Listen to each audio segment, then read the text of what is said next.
6:30, I'm going to call this special meeting to order, and let's start with Pledge of Allegiance.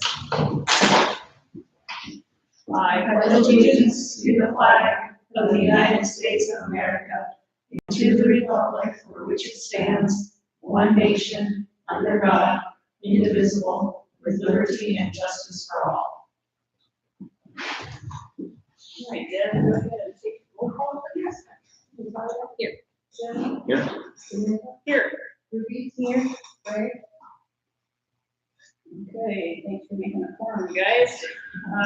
We have one action item, and it is the 26-06 transfer of appropriations revised. Dory, you want to explain what's going on here for us? So the one that was approved in June had the Fund 100 instruction and Fund 100 support services as just general fund.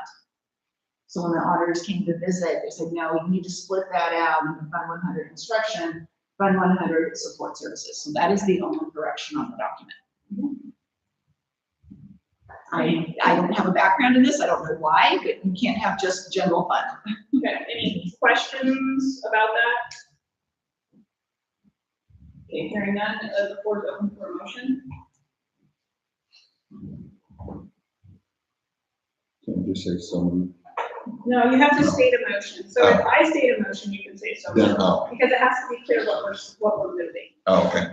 I move to accept the reappropriation funds. I just read the wild type name, that's what I did. 2506. 2606 resolution transferring appropriation between funds. I'll second. All right, so Robin moved and seconded. Is there any further discussion? Hearing none, I'll move into a vote. Jen, go ahead and read that. Aye. Jerry? Aye. Samantha? Aye. Aye. All right, motion passes. Okay, now it is 6:32, and we're going to adjourn our special board meeting. Thank you all for attending, but don't leave because we're not. All right, so now we're going to move into the board training part of our meeting. Are we still live for board training? Okay, perfect. Board work session. Ruth is going to take the first part of it and run with it.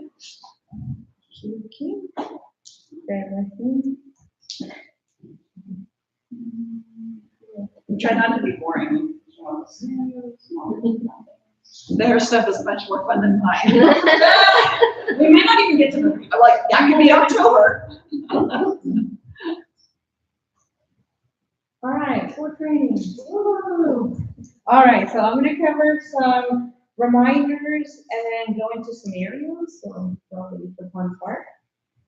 School board communication reminders. Best practices for Oregon school board members. Text messages. Do not text about the board agenda items or district business. Text messages regarding district business may be considered public records. Avoid discussing upcoming board decisions or deliberation by text. If you remember, we're part of that big group text with Dory. We are need to not respond. So if we have anything, I think do thumbs up or yeah, but no responding. If you have any questions about anything that anyone sends via that channel, you can message Dory or Samantha or Chair, whatever. That is individual. And then email. Use your district issued board email for board business only. Use your personal email for personal matters. Remember that email related to district business may be subject to public records requests. Avoid replying all conversations that could become board deliberations outside of a public meeting. And I'm going to touch a little bit more about that piece in another slide. So here we go. Avoid serial communications. A public meeting can occur outside the boardroom if two board members discuss board business or an agenda item, and one of them relates that discussion to another board member. So if me and Natalia are talking about something, and then she connects with Samantha, for example, that's technically considered a public meeting because now all three of us are in the know about the subject, so we don't want to avoid that. This is known as serial communication and can violate Oregon Public Meeting Law, best practice, safe board discussion for properly noticed public meeting. So the same goes with the email, if we're all communicating on the same thread, we want to avoid that because then that also becomes serial communication, and subject to public meeting law. Board comments during meetings. So we have board comments are intended for sharing board-related events attended. So if you go to a school event, let us know. Reporting on community events or district activities. If you attend a community event and you just want to talk about how that went, that would go here. Recognizing achievements or upcoming events. Like if you want to talk about the sports team and how great they did, that kind of stuff, we can bring that up. Or upcoming events like the family picnic is tomorrow here at the Sheridan City Park. So bringing stuff up like that would be considered appropriate. And then sharing informational updates. So anything general like policy committee, like we met, last month, we talked on, several policies that will come next month, and things like that. If things that are appropriate to include. And then board comments are not the appropriate time for the following. Raise complaints or concerns, including about staff. Surprise staff or fellow board members with new issues. We want to give them, like if we want to talk about like sped and it's not on the agenda, we want to definitely bring that up at a later time so that they have enough time to prepare for anything that we're asking. Not the time to debate agenda items, and then not the time to request immediate action. So you bring up if they bring up, if you have a question about something, that's the time where you can bring up topics for the next meeting. Absolutely. In a very, very general way, and then fill me in later. Yeah, and we can never say staff member needs, so we need to be very careful about that.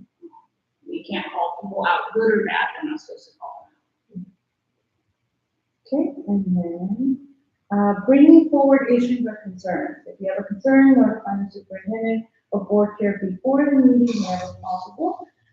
Request that the item be placed on a future agenda if board discussion is needed. Allow staff adequate time to gather information and prepare a response. This leads to more productive discussions and informed decisions. Do you have any examples of what would go to the superintendent versus the board chair?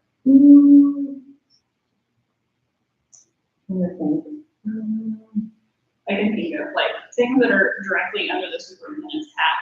So anything doing with the school, basically on down, goes to Dory directly.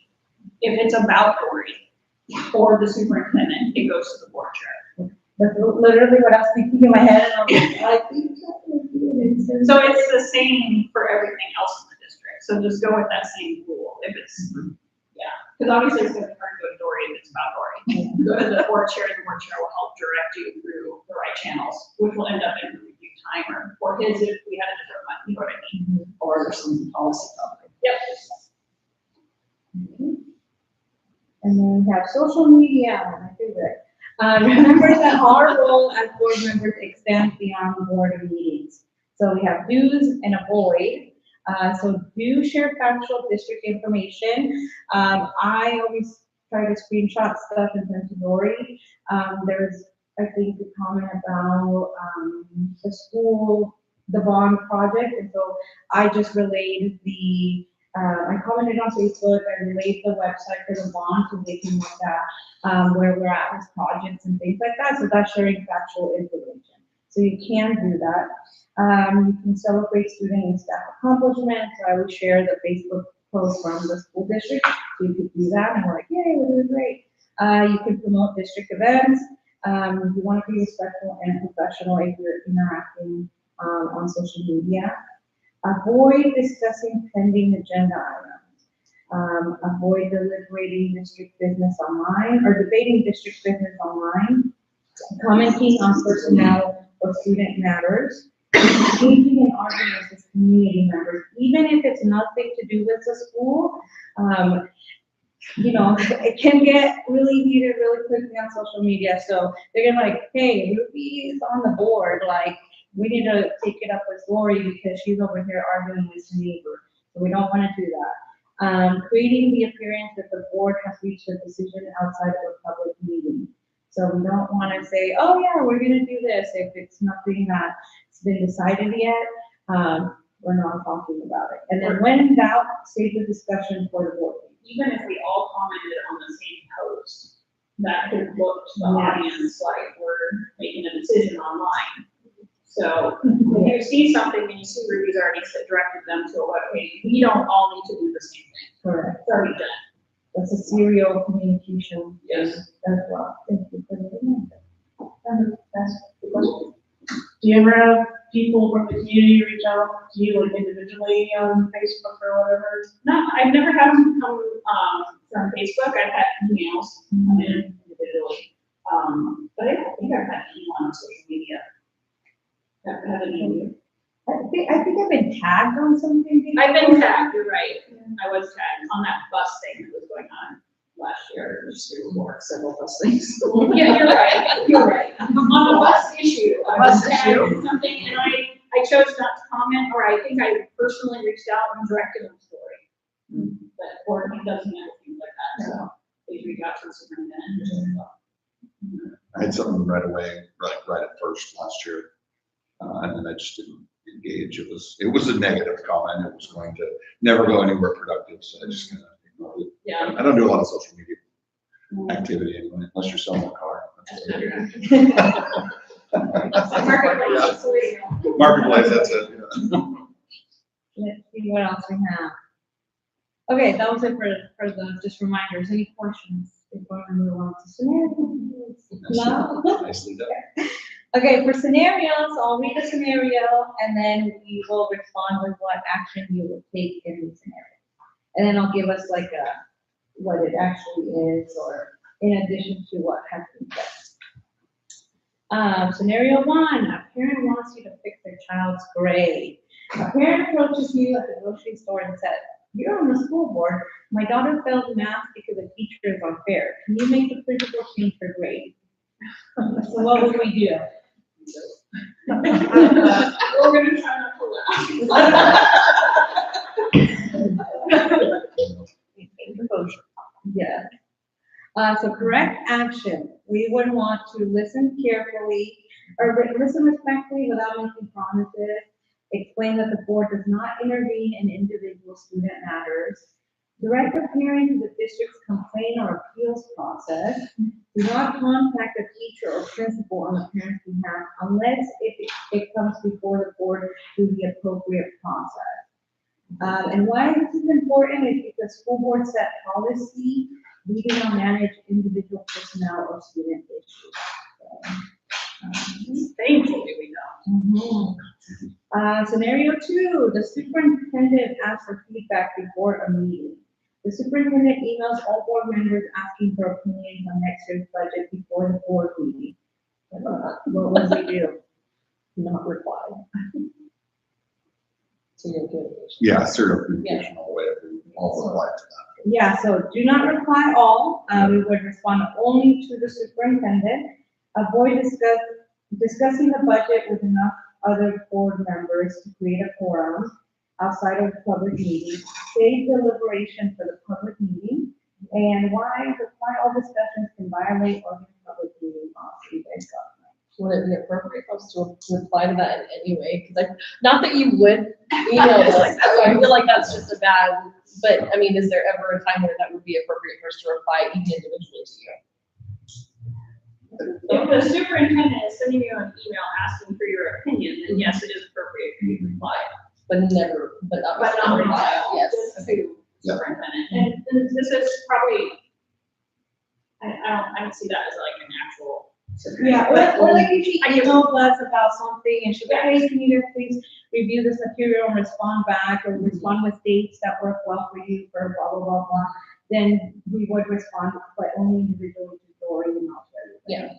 Seemed like there was something in a Friday report where I either asked for feedback or I asked for, I heard back from a couple of people. Look Yeah, at the board training, you had asked what. Oh, yeah. Oh, what operations- topics? yes, What topics would you like for board training or work session, or something for a work session? that's different. I was just thinking Yeah. for budget though, I feel Oh, like. yeah, that's a little big. This is just a sample, but Yeah. like if she just asked you for feedback or some kind of response, you just wouldn't reply all, you would respond with this individual. If this were a superintendent that didn't know this was already wrong, probably a good idea to just say, this should be brought up as a topic at our board meeting, right? That's kind of where it should be discussed. Scenario 3, a friend wants inside information. A friend asks, I heard the district is buying property, is that true? The board discussed it in executive session. We'll discuss that with you. Do not confirm or deny confidential discussion. Explain that executive session discussions are confidential unless officially released. Why?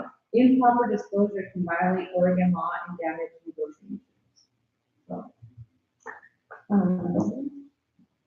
Scenario 4, you strongly disagree with the board's vote. The board votes 5-2 to close an elementary school. That's why we vote. Why do we vote? That's what it's for. We will learn a little bit later now, that's why we use parliamentary procedure.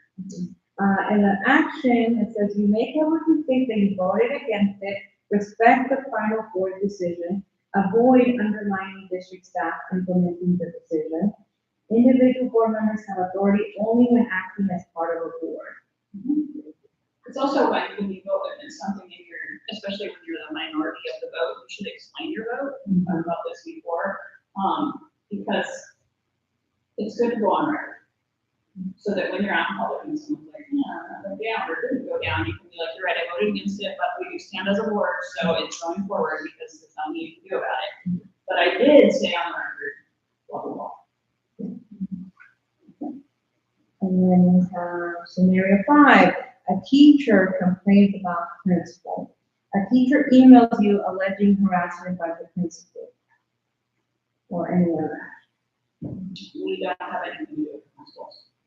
Well, they need to make a formal complaint if they're It goes to the superintendent. Yeah. Correct. Acknowledge receipt, do not investigate, refer the teacher to the district complaint procedure or human resources. Notify the superintendent if appropriate. Would that be appropriate to refer them to, the union rep at that point? Personally, I would directly, because their direct supervisor is the superintendent, as a board member, we have no right, no say in this. I would direct them straight to the superintendent. Mhm. And then if you want to know more in the future or want to make sure it's taken care of, you can go to the superintendent and say, hey, was that taken care of? Mhm. Other than that, we don't really get to know anything. Mhm. And they don't have to share any details with us, just yes, it was handled. That's all we get to know. Unless something major comes and we start getting sued, then it will come back to us. And I hope it does not happen. And it says avoid interviewing witnesses, reviewing personnel files, commenting outcomes, that's not our job. So we just gotta direct them to the channels, notify Dory, and not investigate. Next scenario, community member wants you to fire the superintendent. And Dory already saw all these, so. Let him try. Okay, several community members demand fire the superintendent immediately. Correct action, listen respectfully, explain that the superintendent evaluations follow board policy and legal processes, avoid commenting on personnel matters. Personnel matters are often confidential. And I think that stands for everybody, every personnel matters. I think the biggest thing, in my opinion, with something like this, granted, I haven't had anyone come to me unless it's fire story, but if somebody came to me, I would say I'm all ears. You can share with me everything you would like, and then I would probably go straight to Dory and say, hey, we need to have a chat, because this is what I've been told. And then we go from there, because it's okay to listen, it's not okay to share. In this scenario, that's not about teachers or principals or anyone else, that's for Dory to go listen to. But if this is about Dory or any other superintendent in that spot, it's okay to listen. I would also, this is, when I was working for Central, the community members wanted the superintendent fired. The only power that the community members had was to recall the board chair. And they had to go through the town, they had to get all the signatures, it tore the town apart. It was one of the ugliest things I'd ever stood by and watched. And they did it. Is that because the board failed to, like, Take action. evaluate and do anything? Yep, the board would not take action, so the only recourse for community members is the board. But Is a shame on recall. the board for not stepping up and representing the community they were elected to represent. Right. And then once they got the board chair out, they voted a new board chair in.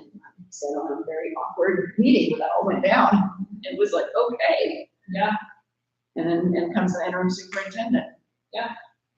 Well, So- it doesn't mean it would end that way necessarily, but we Right. have to remember that we are representing our community, we are elected officials, so if the community is yelling fire the superintendent immediately, it is our job to figure out what is going on and why. If it's just they have a personality difference with the superintendent, well, that's not really a reason to fire her. If she's embezzling money, that's a reason to fire her, you know? But you have to do your due diligence. Yeah. Without spreading rumors and feeding it back. It has to come one way. And because of that recall, I mean, it took years for the community to heal. But that is the only power that a community member has, community members on the front, right, is to do that recall. And that would just not be a fun thing. Yeah. Okay, scenario 7, a board member starts texting during the meeting. Another board member texts you during a meeting about how to vote. We can do that.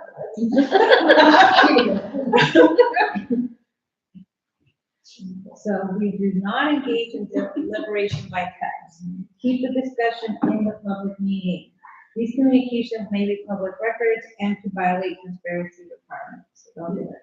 You know, even by picking up your phone to check a message in a meeting, your phone now is open for being searched if we were to get sued or anything was, the investigation was open, everything on here is now public.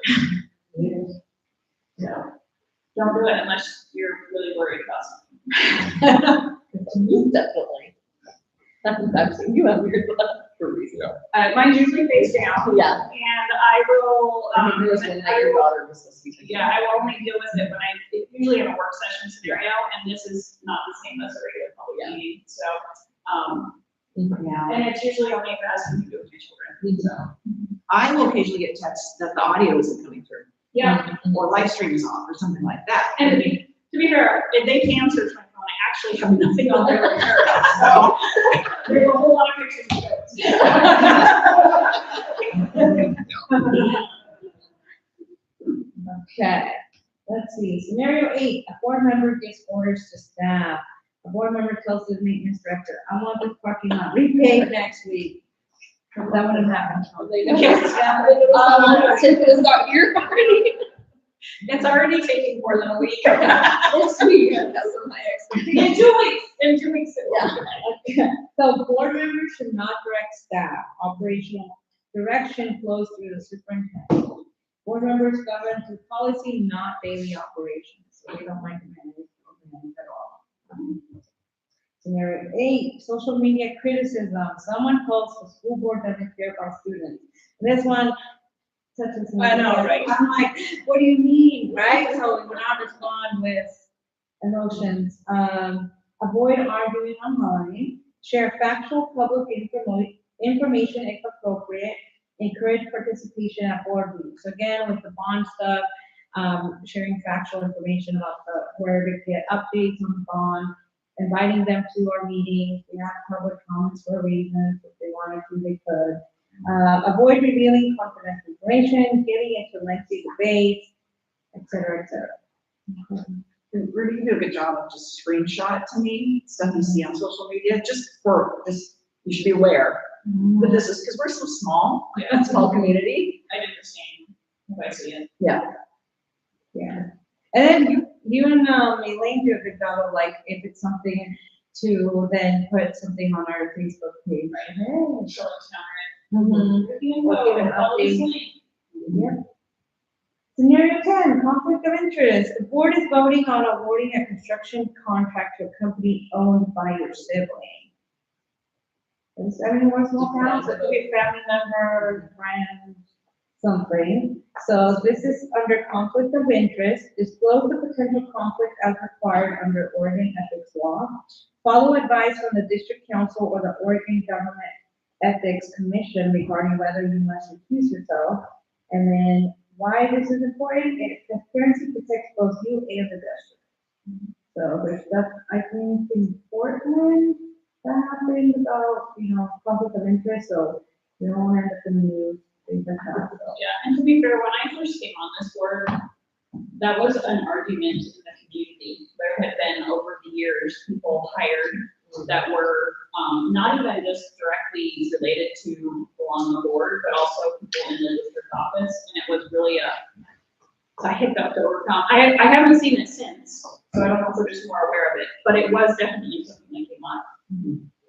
So we need to be careful. Are we good on time to then have 5 more? But if not, we can. Yeah, I think it's fine. Okay. So the next one is receiving gifts. A vendor competing for a district contract offers you tickets to a sporting event. That'd be nice. So correct action, decline the gift. Follow the district policy and Oregon ethics laws regarding gifts. Even the appearance of favoritism can undermine public trust. And even like at my place of business, if a customer gave me something, I couldn't accept it for myself. It has to be something that's shareable around the office and 2 tickets to function. But I'm sure even if they're like, oh, we'll get tickets for the whole district, I couldn't accept it at that point either. Scenario 12. I just quick question, do you need to know from policy what you can or can't accept this gifts, or is it just automatic? So I was going to quickly look at policy. I feel like it's under a $20 limit or something, isn't it? I think mine is under 50, And ours is pretty low. I don't remember. offer. I would have to check. Nobody offers us anything. I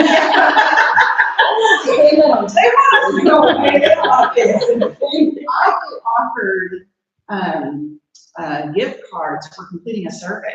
And I don't even want to accept that. I just don't want any, I just say, no, I can't take the survey because I can't do that. No, I think the only thing we ever get is like the gifts that you guys give us for appreciation. That's, have you gotten anything before? No, just that. Yeah. But I don't remember what the number is. Unless the policy says otherwise, you could raffle it off, or you just want to donate it to, Right. give everybody an opportunity for it. Be like, pass it along, and they can raffle it off. That's how we did it at work for a while. For me, it's just easier to say. I appreciate I it. appreciate it. Okay. Scenario 12, community member wants to discuss upcoming agenda items. A resident corners you before a meeting asking how you'll vote on a